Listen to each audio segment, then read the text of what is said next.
evening, Canada. Good morning, Philippines. All praises and glory to our Lord, loving Father, God, with the intercession of Our Lady of our Fatima. I'm Sister Resty Dian, 48 years old, and having a blessed 7 siblings and happily single mom. That's why I took this seminar. So very, so very blessed na having this in community. As for me, it more additional the growth series for our life. So helpful yung seminar before the first seminar, but this next growth series, it's more helpful for me because it reflects after this talk, strengthened me step by step on how to growing more closely to God in the service, especially in our prayer. So Lord, be thankful for this community because you are the instrument. Give me more and another feeling blessed because I feel the love of God. I feel be more so feeling heaven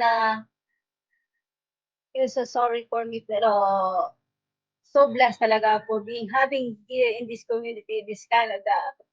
It's because I've learned so much. I've learned so much to be so sorry. To be more closely to God. Although it's not enough pala, it's not enough to attending masses. It's not enough going to ministry, but with the help of this community, there's still better way on how to be more closely, to be more connected, to be more effective, having a relationship with God, to Jesus Christ. Now, little by little, I should apply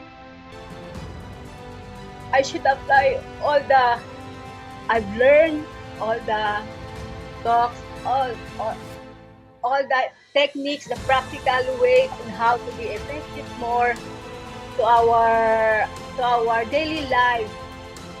After after this, I'm feeling so peace of mind. Through your community, I become more enthusiastic to be more prayerful, to be more, and it helps me to forgive others through those talk of our daily prayer. Our Father, it's so nice.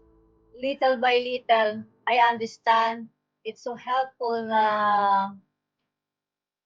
not saying by words, but by keeping it in our mind, in our heart, in our souls to brought that our Father, because uh,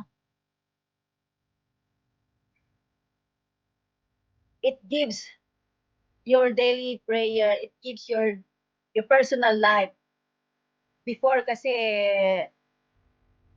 parang ano lang po, sorry po, parang ano lang po siya yung sinasambit lang natin, pinapanalangan lang po natin. But with this, with that talk, little by little, I understand more the Our Father. So glad having here in this community. May God blesses you all and wishing more soul to be more likely to be more maihikayat, ma-encourage just like me, so much encouraged. And that's why I'm giving myself to always be uh, giving my life, especially my daily prayer and my scripture time. So much blessed having you this community. And may God bless you all. Thank you. Amen. Amen. Amen. Thank you, thank you, thank you, thank you, thank you, thank you, thank you very much.